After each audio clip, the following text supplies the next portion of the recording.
Bom dia, telespectadores, telespectadoras. Hoje nós teremos uma aula aqui no canal, tá? É uma aula e como que surgiu essa aula? Eu participo do programa Agente Local de Inovação como um agente local de inovação. Dentro desse programa, eu fui incumbido da responsabilidade de assistir a capacitação do Thiago Locke e então multiplicar o conhecimento adquirido com os demais agentes aqui da região norte de Santa Catarina. Mas por que restringir esse conteúdo apenas a nós agentes e não compartilhar com todo mundo? Então eu estou compartilhando ele aqui no canal. E para falar desse mundo digital, desse marketing digital, primeiro vamos entender esse mundo que a gente vive. O mundo que a gente vive, ele é um mundo VUCA. O que é o mundo VUCA? É volátil, ele é incerto, ele é complexo, ele é ambíguo. O que quer dizer isso? Constantemente as coisas vão mudando, é tudo muito volátil. Você não tem muita certeza sobre o futuro e as decisões são complexas, elas são ambíguas. Você não sabe muito bem para onde ir, o que significa cada acontecimento. A pandemia é um grande exemplo e a hostilidade está sempre presente na concorrência. Os concorrentes estão sempre tentando inovar, tentando ir à frente. Então temos também essa hostilidade dentro desse nosso mundo. E o que acontece? A gente tem uma hiperconectividade nesse nosso mundo, principalmente trazido pelos millennials, que é a geração nascida na época da internet. E um estudo feito pelo Itaú BBA viu o quê? Ele viu que a força de trabalho, mais da metade dela aqui no Brasil, é representada por esses millennials, que são hiperconexos. Eles estão conectados nas redes sociais, na internet. Tudo está girando em torno dessa conectividade de grupo. E essa força de trabalho deve chegar até 70% até a década de 30. O que isso significa? Até 2030, 70% da força de trabalho serão millennials. Uma geração que está hiperconectada com o mundo, com as informações. Então, isso é muito importante a gente ver e entender por que é importante a gente estar dentro da internet, dentro das redes sociais e nos conectar com eles. Que eles são? Eles não são mais influenciados pelas propagandas. A gente vê o sucesso daqueles bloqueadores de anúncio. A gente vê que as propagandas não estão sendo tão mais efetivas. Eles estão procurando mais resenhas, blogs, antes de comprar qualquer coisa. Antes de comprar uma coisa, ele vai ver um blog que fala sobre o assunto, ver se é interessante ou se não. E eles valorizam a autenticidade do conteúdo. Eles procuram conteúdos autênticos e não mais aquelas fórmulas prontas ou aquela coisa meio artificial que antes existia. Eles estão desesperadamente procurando estabelecer relações com as marcas. Por isso a gente vê marcas como Magalu criando um avatar para se relacionar com os demais. A gente vê a Netflix se relacionando constantemente dentro das mídias sociais como se fosse uma pessoa de fato.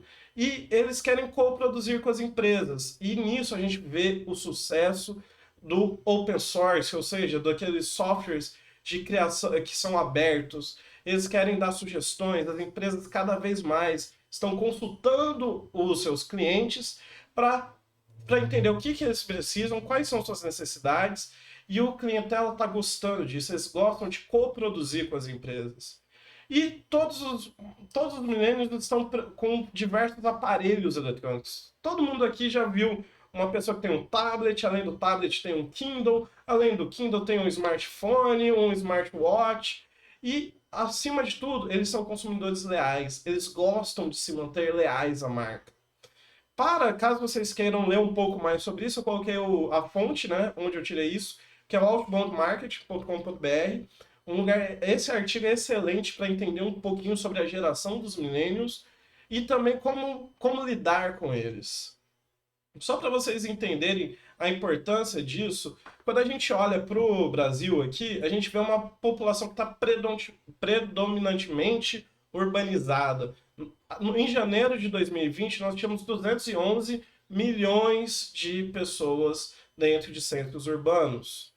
Além disso, 205 milhões de pessoas têm um smartphone, estão conectadas no celular de alguma forma, e 150 milhões delas estão na internet, ou seja, tem uma penetração de 71% dentro da internet. E ainda a gente tem 140 milhões dentro das redes sociais. Isso quer dizer que 66% da nossa população do Brasil, em janeiro de 2020, está dentro das redes sociais. Então aqui a gente começa a ver a importância do marketing digital e de como é importante a gente se relacionar nas redes sociais, estar presente na internet e principalmente nos celulares. Olha a importância disso, pessoal. E isso foi em janeiro. Agora imagina depois da pandemia. O que aconteceu depois da pandemia? Quando a pandemia começou, o que a gente começou a ver? A gente viu o comércio eletrônico dando uma guinada. Vocês podem ver as ações de empresas como Magazine Luiza, B2W, todas elas tiveram saltos incríveis. E o que a gente teve no comércio eletrônico? Um aumento de 296% das assinaturas e revistas, de 117% da venda de alimentos e bebidas, e também a parte de produtos para bebês, toda essa parte foi aumentada em 199%, enquanto os games aumentaram em 156%. Isso eu estou falando do comércio eletrônico, tá, pessoal? Quando a gente olha para a comparação entre as vendas do varejo e do e-commerce, a gente vê uma queda constante do varejo e um aumento considerável do e-commerce, ou seja, que é comercializado dentro da internet. E olhem nos meses de março, abril e maio. Aqui a gente tem um pico de 137% do aumento do e-commerce, enquanto o varejo caiu em 15% em maio e em abril foi de menos 27%. Pico da pandemia. A pandemia estava começando e o varejo estava lá, caindo. Muito influenciado pelas lojas que não poderiam ser abertas. Mas esse aumento de vendas do e-commerce promete ficar para valer. Se vocês pararem para refletir um pouco, pessoas que antes não compravam na internet estão comprando. Hoje, minha mãe compra produtos na internet o tempo todo da China. Você vê tios, tias que não costumavam comprar na internet, comprando. Então você vê essa geração baby boom, que é aquela pós-segunda guerra e antes da internet, também entrando de fato no e-commerce. E o que mais que a gente vê aqui? Como que está o share, como que é a porcentagem de vendas do online está crescendo, né? Ano após ano. Antes da Covid, essa share, essa participação das vendas online, tinham tido um aumento de 19%, que já é muito expressivo. Depois do Covid, a gente teve um aumento de 70% comparado com o ano anterior da participação das vendas online. Olha que números expressivos. Se você for ver, ainda mais aprofundando nesses dados, a gente vê os celulares, o mobile, como que isso cresceu. Aqui em 2020, em abril de 2020, a gente teve um aumento de 58% das vendas através de celulares e o número de acessos através de celulares e aplicativos mobile aumentaram em 82%. E aqui eu estou falando de abril de 2020, pessoal. Pós-pandemia, olha esses números, olha como que está sendo importante a gente entrar dentro do online, do digital, ter esse marketing digital. O que a gente vê? A gente vê uma mudança de comportamento. Cada vez mais, a gente vê que no online o código está sendo ausência de burocracia, ausência de contato, ausência de fricção e de emoção. O que está acontecendo é uma hiperconveniência, as coisas estão ficando mais fáceis de comprar, os objetos, os produtos e serviços estão cada vez mais fáceis. E a maior expressão está sendo os super aplicativos. Já no presencial, o que está sendo verificado é o que? A presença de trocas de sentimentos, de memórias e uma imersão. O offline está cada vez mais sensorial, sendo prevalente. O que está dirigindo, o que está movimentando o offline está sendo a experiência. A gente vê a quantidade de padarias, de cafés sendo abertos que estão investindo na experiência e em histórias conceito, ou seja, estabelecimentos conceituais. A gente está deixando de ver aquele estabelecimento meramente comercial e a gente está começando a ter experiências de compra no presencial. E isso é o que está acontecendo no nosso mundo agora. Porque se você for sair de casa, isso tem que ser uma experiência. Não pode ser uma simples ida comercial. Porque se você for só comprar alguma coisa, você vai na internet, você vai comprar sem muita burocracia, sem contato e com uma conveniência incrível. E agora vamos colocar a mão na massa. Como que a gente entra no digital e a gente surfa essa onda que eu estou comentando, do aumento das vendas, da participação de mercado? Como que a gente começa de fato isso? A gente tem que primeiro focar nos resultados. Independente do que a gente for fazer, o resultado que a gente tem que esperar é sempre um retorno sobre o investimento, um ROI. Isso é muito importante, eu vou falar muitas vezes durante esse curso, tá, pessoal? E aqui a gente tem que lembrar que ferramentas, elas são facilitadores. As ferramentas estão aqui para facilitar as nossas vidas e não para nos tornar dependente delas. E quais métricas importam dentro disso? O que que a gente deve medir para ter esse foco no resultado? Primeiro, a gente tem que saber quem que é o nosso cliente. Ele é, quando a gente fala em cliente, a gente fala de persona, ou seja, a gente pega esse cliente, esses vários clientes que a gente tem, e a gente tenta clusterizar, a gente tenta definir eles como uma persona. Ah, a maior parte dos meus clientes tem este perfil. Esta é a persona deles. E isso que a gente vai definindo, ele é baseado em quê? Se a gente tiver na sua experiência, nos dados, e a gente tem que ter uma validação real. A gente tem que saber se o que a gente está fazendo está indo de encontro com as dores dos clientes, está atendendo às necessidades reais dele. Isso a gente fala de produto, de experiência, de serviço.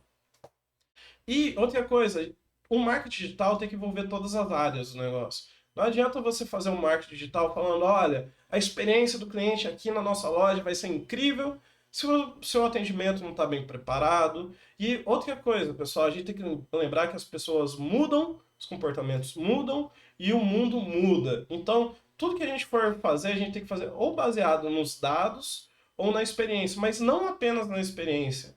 Porque quando é apenas na experiência, o que que acontece? É um feeling nosso. Então a gente pode caminhar pela experiência, mas a gente sempre tem que se basear em fatos. E para começar, tem aqui uma ferramenta, o gerador de personas, que ele é uma ferramenta online que ajuda a definir quem são as personas, quem são os seus clientes predominantes. E outro lugar, para começar, é o mapa da empatia. Se vocês quiserem, tem um vídeo aqui no canal, vou colocar o link. E nesse mapa da empatia, o que que você faz? Você começa a se colocar, desenvolver a empatia pelo cliente, se colocar no lugar dele e começar a entender o que ele faz, o que que ele age, o que que ele consome de conteúdo, para saber como que você vai posicionar o seu marketing. Não adianta você colocar um marketing digital absurdo em cima do Instagram se os seus clientes vivem no LinkedIn. Não tem porquê. Tudo que você tem que fazer, você tem que pensar no cliente. Onde que ele está consumindo conteúdo, o que que você está fazendo para se aproximar dele. Então é importantíssimo a gente se colocar no lugar do cliente antes de fazer qualquer estratégia de marketing. E outra coisa que a gente tem que lembrar, qual é a essência do seu negócio? Quando eu falo qual que é a essência do seu negócio, eu te pergunto, para que o seu negócio existe? Por que a sua empresa existe? Qual que é o seu objetivo de negócio? É vender o quê? O que você está proporcionando para os seus clientes? E lembrem-se, quando vocês forem definir as suas metas de marketing, vocês têm que lembrar que vocês não podem se afastar do seu objetivo de negócio. Se o seu, digamos que vocês vendam ração para gatos, não adianta você ficar mostrando, tendo objetivos que vão fugir disso. Às vezes você começa a mostrar muitas coisas de animais que não estão diretamente relacionadas ao seu produto. Então, lembrem-se, as metas por área não podem se afastar do seu objetivo de negócio. E você tem que definir qual que é o seu norte, qual que é o norte do sucesso, o que motiva e direciona o seu negócio. Processos, serviços, canais de modelo, tudo isso tem que estar relacionado com o que motiva e direciona o seu negócio. E tem que estar dentro da sua cultura. Caso vocês queiram ver um pouco mais, vocês podem ver o meu vídeo sobre BSC e metodologia SMART. Como criar esses objetivos sem fugir do seu objetivo de negócio, do seu grande sonho. E isso é importantíssimo. E outra coisa, começa olhando para o seu cenário atual. O que quer dizer isso? ênfase no atual. Olha onde você está, olha para a sua concorrência. E quando você olhar para a sua concorrência, é muito importante que vocês sempre olharem para 3 concorrentes, pelo menos. 3 concorrentes, o que isso... Por que 3? Você olha para um cara que está num nível parecido com o seu, o que ele está fazendo diferente de você, e você olha para uma pessoa que está um pouco melhor ou um pouco pior, mas também olha para alguém que está muito na frente. Sei lá, a whale do negócio ali, quem que é a empresa que está lá muito à frente da sua, e olha o que ela está fazendo. Quais são as oportunidades que você vê quando você olha para esses concorrentes, vê quais são, o que eles estão deixando de lado, quais são as oportunidades, quais são as necessidades, e você começa a ver e ver o que você pode fazer com base no que eles estão fazendo. Se eles estão fazendo, você também pode fazer, e o que eles estão deixando de fazer, você também pode, olha, aqui tem uma oportunidade, eu vou ir por ali. E outra coisa que vocês têm que entender é, você precisa criar uma demanda ou essa demanda já existe? Ou seja, as pessoas procuram ativamente isso ou as pessoas compram quando está ali? Você precisa despertar o desejo ou esse desejo já existe dentro da sua clientela? Isso é o que você faz olhando para o seu cenário atual. E lembrem-se, pessoal, criem conhecimento dentro da sua empresa. Se você vai fazer uma propaganda, você vai fazer uma atividade comercial, lembra, olha para os dados. Quais são as pessoas que estão entrando dentro do seu site? Quais são as pessoas que estão na sua rede? E começa a transformar esses dados em informação, ou seja, 100 pessoas acessam meu site por dia. E essas pessoas, elas têm o quê? 30, 40 anos? Começa a transformar isso em informação. A maior parte das pessoas que acessam o meu site, que compram o meu produto, elas têm determinada faixa etária e transforma isso em conhecimento. Conhecimento, entenda aquilo, entenda os seus dados. Uma informação por si só, ela tem que ser transformada em conhecimento para que você tome decisões. Não adianta você olhar para os seus dados e ver que, olha, a maior parte das pessoas que compram meus produtos tem entre 60 e 70 anos. Então não tem por que eu tomar a decisão de fazer propagandas em locais que estão pessoas de 30, 40. Esses dados vão ter que ser transformados em informação, em conhecimento, para então você tomar uma decisão mais adequada, com menos erro. Isso é importantíssimo dentro do seu negócio. E lembre-se, quando você for parar para comparar, qualitativo versus quantitativo. Quando a gente olha, cada negócio tem algumas métricas que importam mais que as outras. Mas sempre é importante você sempre estar atento no que é quantitativo e no que é qualitativo. Quantitativo são números. Qualitativo são adjetivos, experiências, que qualifica a cada se o indicador é bom, ruim, médio, o que o cliente considera como bom, ruim, médio. Isso é qualitativo. Quantidade de acessos, isso é o quantitativo. E aqui a gente tem alguns exemplos.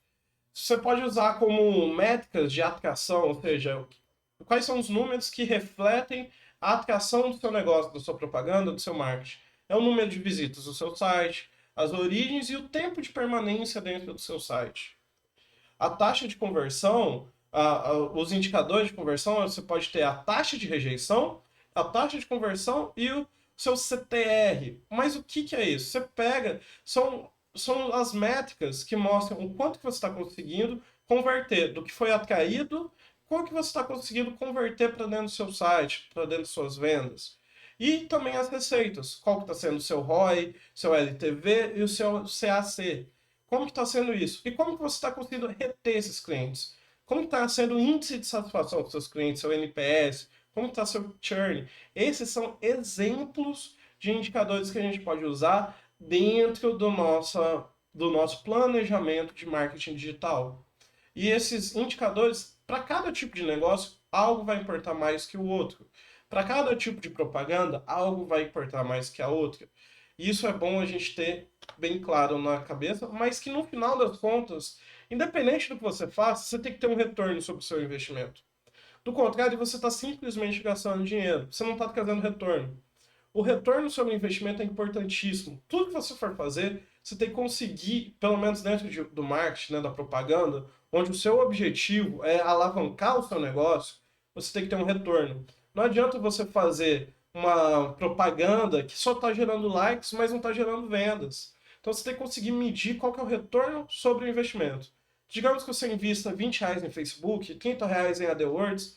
Qual que está sendo o seu retorno em cima disso? Para cada real investido no Google, eu estou tendo um retorno de 50. Para cada real investido no Facebook, estou tendo um retorno de 20. Onde que você vai colocar o seu dinheiro? Você vai colocar predominantemente onde está tendo o maior retorno. Então é importantíssimo calcular o retorno sobre investimento. E para fazer isso, para organizar toda essa questão do marketing, dessa interação com o cliente e das vendas, é importantíssimo a gente ter o nosso funil de vendas. O que é o funil de vendas? Caso vocês queiram ver, tem uma live que eu fiz anteontem com o Renato Ferreira, que a gente só fala sobre funil de vendas, e acho que eu vou deixar o link aqui para vocês também.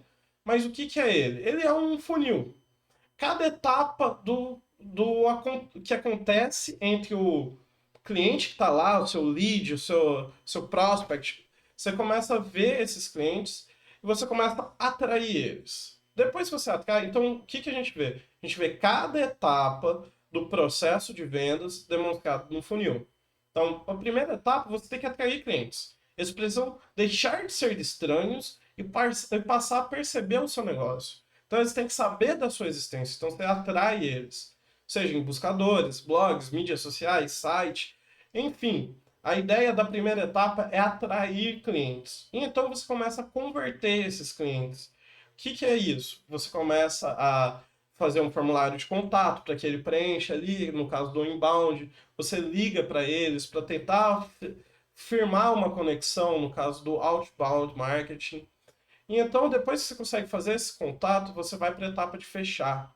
Então, você começa a fechar as vendas, começa a fazer falar, ó, custa tanto, tal produto. Você começa a ter ali dentro o que se diz de fechamento de vendas. Você começa a de fato gerar faturamento. E por fim, você vai para o pós-vendas, que é a questão de encantar seu cliente. Para que seu cliente seja um promoter da sua vaga, que ele comece a promover, falar bem, falar, ó, você quer comprar alguma coisa? Vai em tal lugar.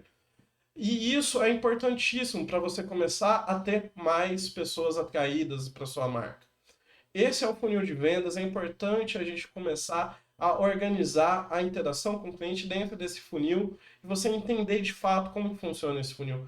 Um funil saudável tem muita gente na fase do atrair e vai diminuindo, vai entrando até o fechamento.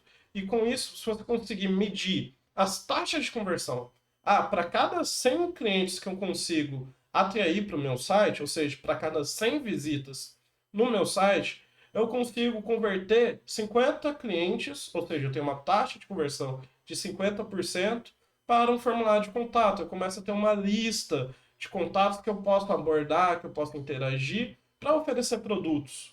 Desses contatos, quantos por cento eu consigo de fato fechar uma venda? Eu consigo fechar 30 vendas.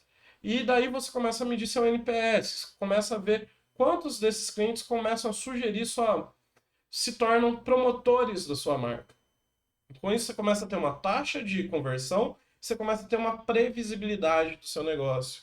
Então, você sabe que se naquele mês você conseguiu 100 visitas, a probabilidade de você conseguir fechar 10 vendas é altíssima porque a sua taxa de conversão é de 10%, na média, no seu histórico. E isso é importantíssimo a gente ter dentro do nosso marketing digital.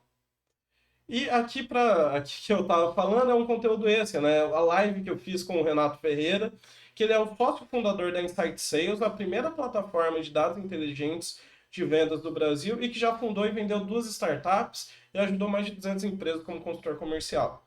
O Renato, eu fiz a live com ele e está excelente. O link está aqui e vocês podem procurar lá. A gente fala especificamente sobre funil de vendas.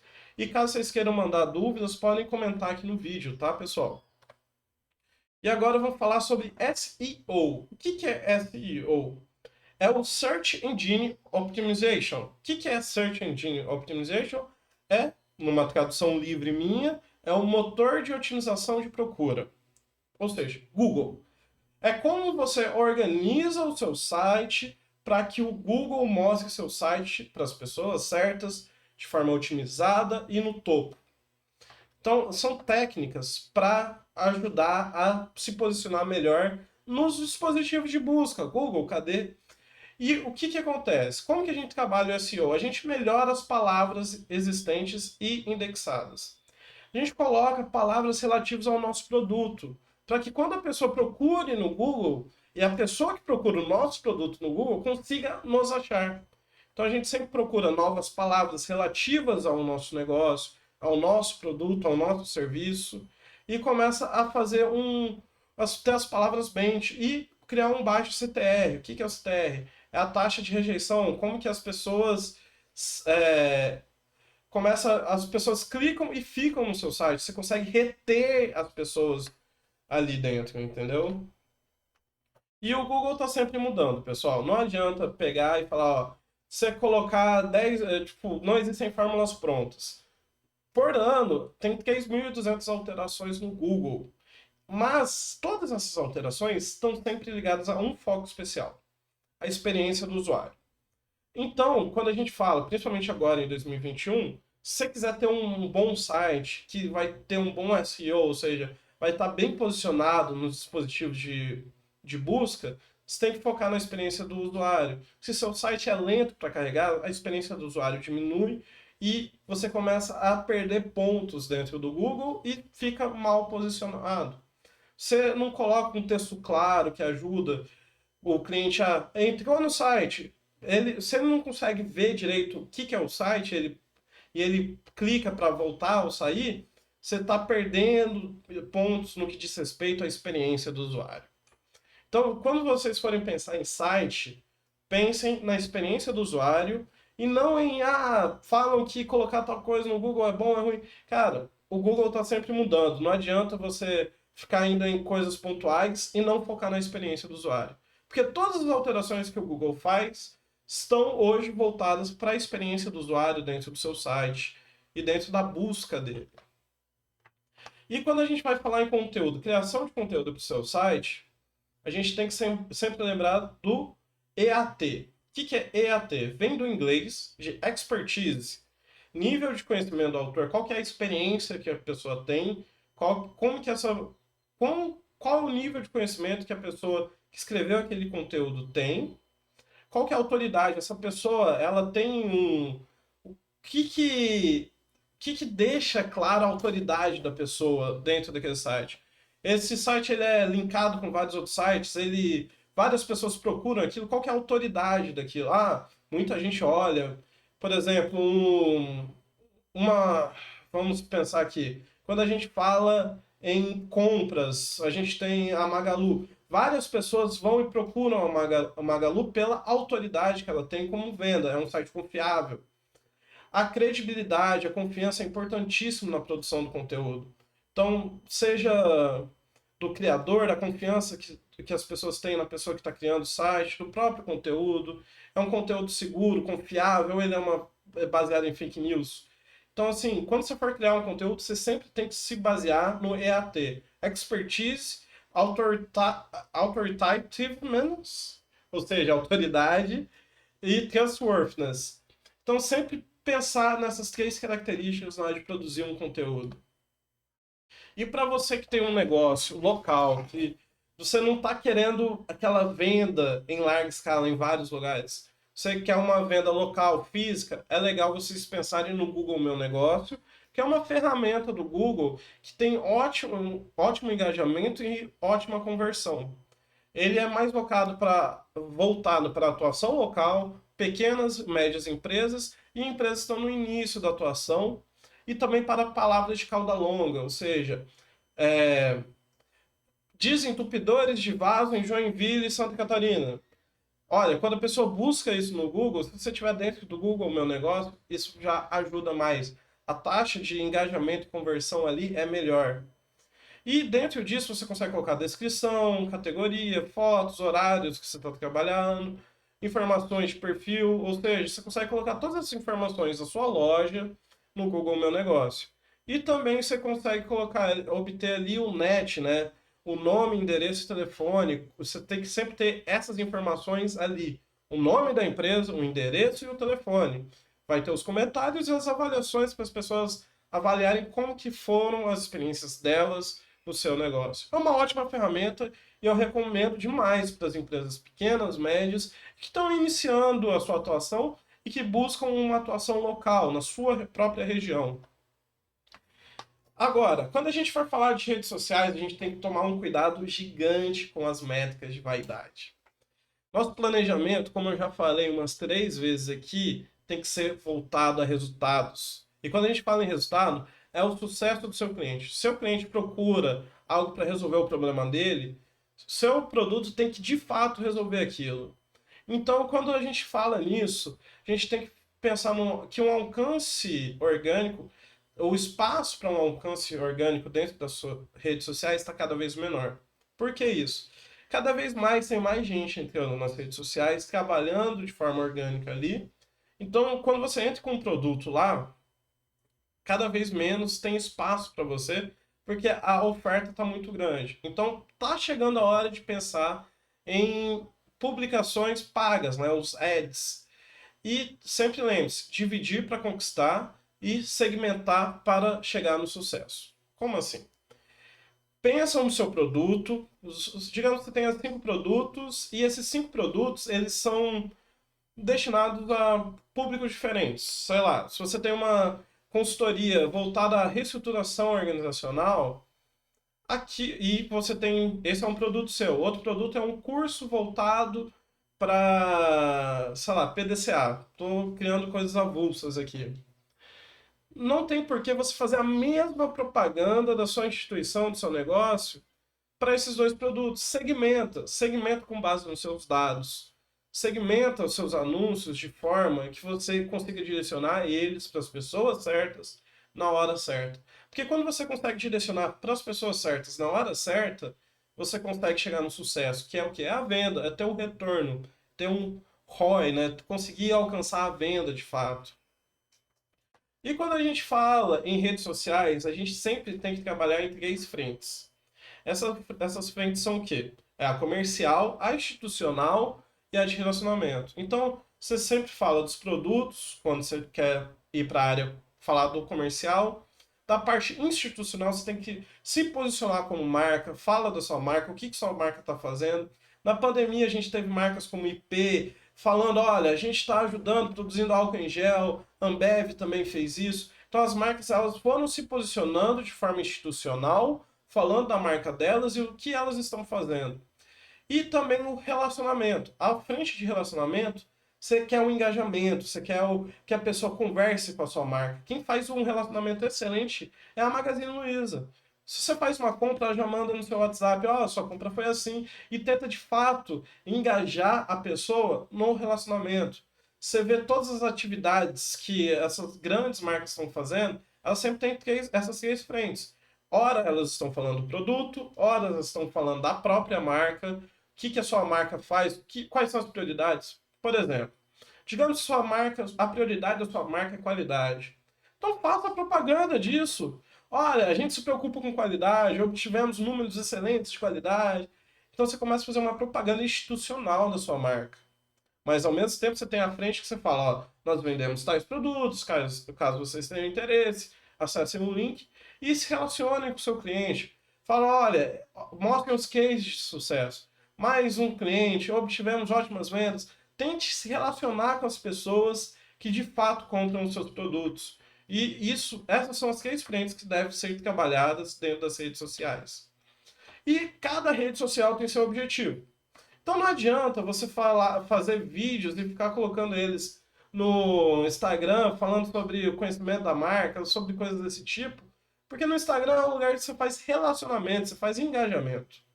Se você quer mostrar seu portfólio, quer falar de vendas, vai para o Facebook. E lembre-se, o WhatsApp está presente em 99% dos celulares e 93% das pessoas que têm WhatsApp abrem ele todos os dias. Então ele é um lugar de venda, de prospecção, do outbound. Aborde seu cliente no WhatsApp, interaja com ele no WhatsApp para fechamento de vendas. Então lembre-se, cada rede social tem seu objetivo e não adianta a gente querer fazer uma coisa que é do tentar ter um engajamento no YouTube, sendo que o melhor lugar para você fazer isso é no Instagram. Então lembre-se, cada rede social tem o seu objetivo. E outra coisa, apesar de eu ter falado pouco aqui, o e-mail marketing. O que é o e-mail marketing? Aquele e-mail que você recebe e que fala: olha, veja os nossos produtos, aquilo. Apesar dele estar perdendo espaço, ele continua sendo o que tem o maior retorno sobre investimento. Ele apresenta, em média, esse dado eu tirei aqui do link, vocês podem acessar ele, é o quê? Que para cada $1 investido em e-mail, você consegue um retorno de $40. Olha que coisa, que informação legal. Depois disso, a gente tem o SEO aparecendo forte, o Internet Display, que é os anúncios, o mobile e os banner ads, que tem perdido espaço absurdamente, principalmente por aquilo que eu falei sobre os millennials. Eles estão dando menos espaço para propagandas, eles têm menos interesse em propaganda. Eles baixam aqueles aplicativos que bloqueiam as propagandas nos sites. Então, assim, aqui a gente consegue ter uma visão do ROI médio, isso é o estudo que está no link ali, sobre os diferentes tipos de marketing que a gente pode fazer. Mas quando a gente fala em e-mail, como que a gente mensura? Quais são os indicadores que a gente trabalha quando a gente fala em e-mails? Tem as taxas básicas, que são sempre importantes, que é a taxa de abertura e de cliques nos seus e-mails, ou seja, como que você mede isso? Você coloca o link dentro do e-mail e você mede o acesso, o tráfego através daquele link. Ah, então as pessoas que receberam o e-mail, elas estão, sei lá, eu mandei 200 e-mails. A taxa de conversão em aberturas, em cliques, foi de 20%. Ou seja, para cada 200 pessoas que eu mandei e-mail, 40 pessoas chegaram a de fato clicar no link. A taxa de crescimento de base, ou seja, a gente tem que pensar em formas orgânicas de aumentar essa lista de contatos. A gente não pode simplesmente ter a mesma lista de contatos e ficar trabalhando nela o tempo todo. Então, aquela lista de e-mails que você tem, vai trabalhando para crescer ela organicamente. E aqui eu tenho a taxa de cliques por abertura, que foi o que eu falei, e o CTA são fatos importantíssimos, que é a taxa de aberturas, né? E lembre-se, isso é importante, as leads têm que ser convertidas em vendas. Não adianta você ter uma lista gigantesca de leads, ou seja, de possíveis clientes, e isso não se transformar em uma venda. Isso seria é o que eu falei, foco no retorno sobre investimento. Você só consegue retorno sobre investimento se aquela lead for transformada em uma venda.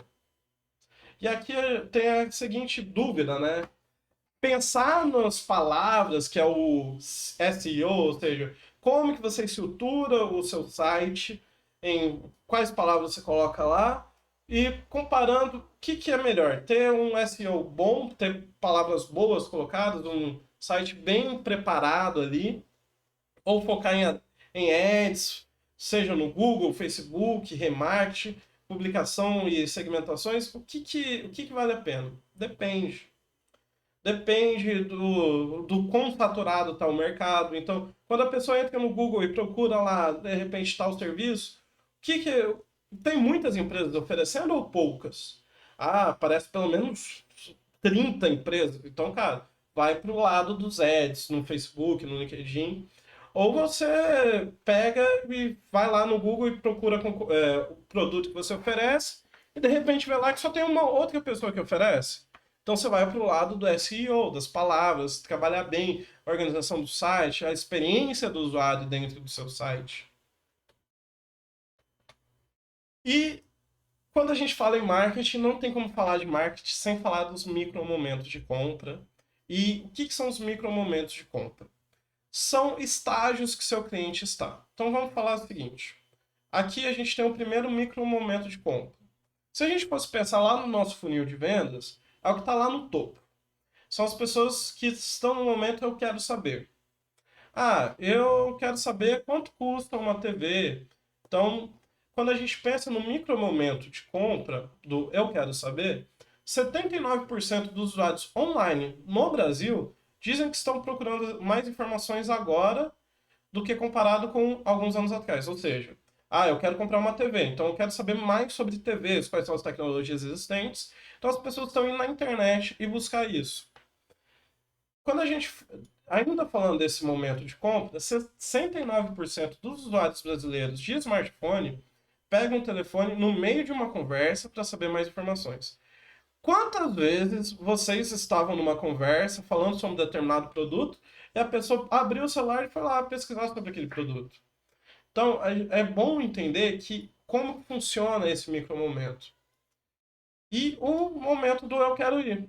82% dos usuários de um smartphone no Brasil utilizam algum mecanismo de busca para procurar empresas próximas para um determinado serviço. Quando eu quero. Recentemente, meu aspirador de pó deu problema. Antes de eu pensar em comprar um outro aspirador de pó, eu fui pesquisar. Conserto de aspiradores de pó em Joinville, Santa Catarina. Ou seja, isso não é um comportamento só meu. Várias pessoas fazem isso, buscam no onde ir, né? O que fazer com um determinado produto. Ah, tô precisando de um serviço. Então já estou no estágio do eu quero ir numa assistência técnica. E grande maioria dos brasileiros buscam na internet onde ir por meio de ferramentas de busca. Também tem um micro momento do eu quero fazer.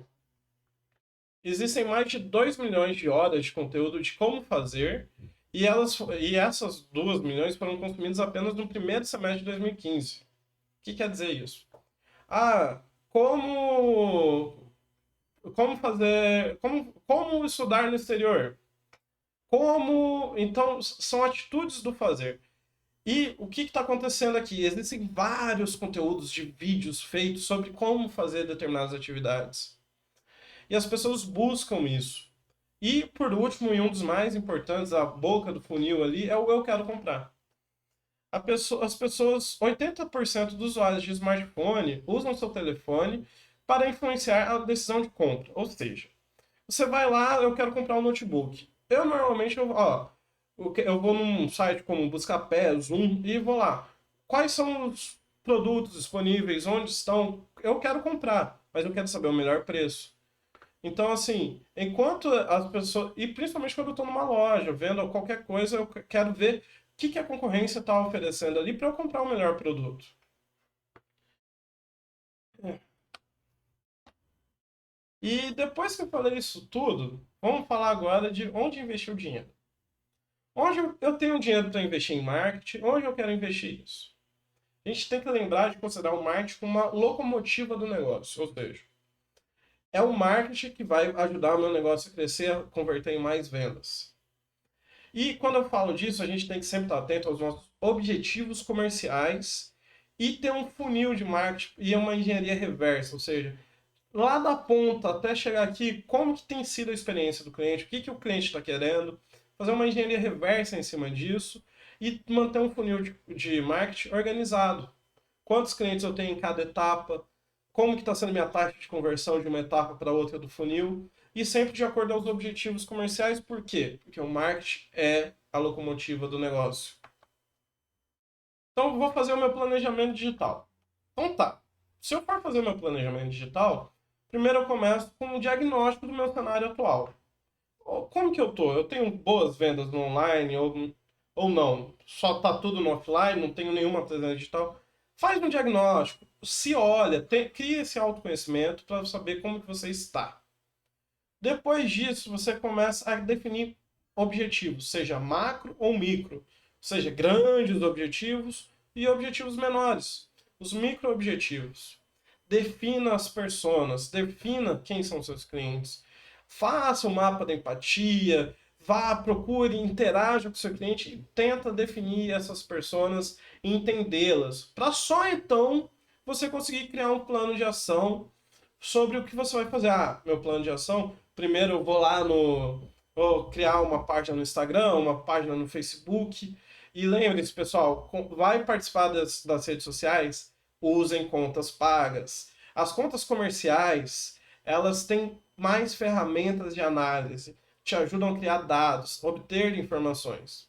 E então aplique as metodologias e ferramentas para quê? Para que você consiga ter resultado. Aplique as metodologias, seja métodos ágeis, seja Scrum, mas tenta aplicar as metodologias e ferramentas para conseguir os seus resultados. E depois disso tudo, replaneje. Não adianta, o planejamento é constante, é um ciclo. Você planeja para atingir um objetivo, depois que você anda um pouquinho, você tem que se planejar de novo, o mundo muda, o mundo é VUCA, ele é volátil, a gente tem que estar sempre nos replanejando, nos reorganizando. E definir indicadores. Lembrem-se sempre, indicadores ajudam a gente a chegar onde a gente quer.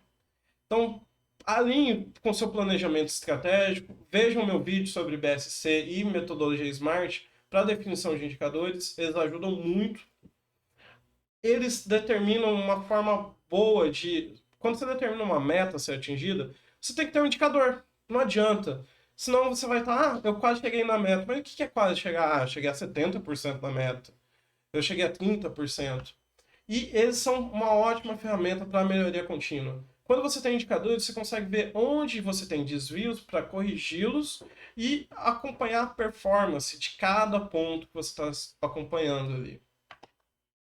Esses indicadores, como eu já falei, eles têm que ser smart, eles têm que ter as 5 características, eles têm que ser específicos, eles têm que ser mensuráveis, atingíveis, relevantes e temporais. Um aplicativo específico, ele, por exemplo, eu quero aumentar minhas vendas. Olha o quão genérico é esse objetivo. Agora, eu quero aumentar as minhas vendas do produto A em 30% em 3 meses. Olha, ele é específico, que é do produto A, é 30%, ele está mensurável.